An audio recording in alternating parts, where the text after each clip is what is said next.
আমার অসম্ভব সুন্দর লেগেছে। তা তো আমার ছেলের বউ, হ্যাঁ বলতেই হবে, সে অনেক ভালো মেয়ে। মেয়ে হিসেবেই ভাবি আমি, বউ হিসেবে ভাবি না। অনেক সুন্দর হয়েছে অভিনয়। আপনি কি তাণ্ডব দেখেছিলেন নাকি এটাই প্রথম হলে এটাই এসে প্রথম দেখলেন? দেখেছি আমি, তাণ্ডব দেখার সময় পাইনি। ঠিক চিত্রাকে আছে, কেমন লেগেছে আপনার? খুব ভালো লেগেছে। অসাধারণ, full of emotions. Sabila is all time favourite. It was very good. শুরু থেকে একদম ফান ছিল, ইমোশন ছিল, all about.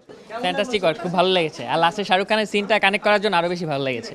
One of the best Bangladeshi movies ever made.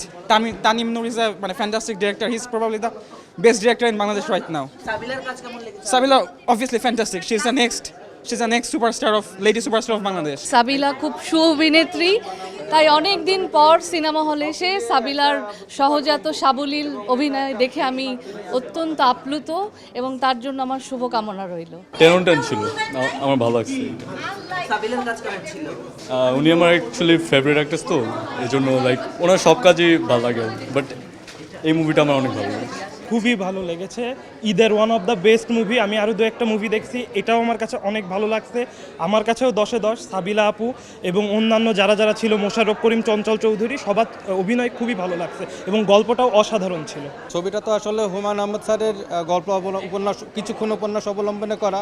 এটা আগে থেকে আমার ফেভারিট ছিল এবং এখানে যে অ্যাক্ট্রেস সাবিলা আপু, ওনাকে উপন্যাসে আমি যেভাবে কল্পনা করেছিলাম, আমি পর্দায়ও তাকে সেভাবে সেই চরিত্রটাই মনে হচ্ছে আমার সামনে ভাসছে।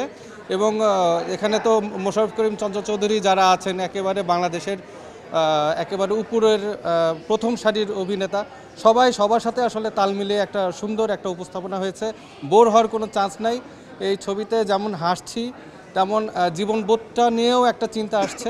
সব মিলে একটা অসাধারণ কম্বো প্যাকেজ হয়েছে এবং একটা বাংলাদেশে একটা বেঞ্চমার্ক তৈরি করলো এই ছবিটা।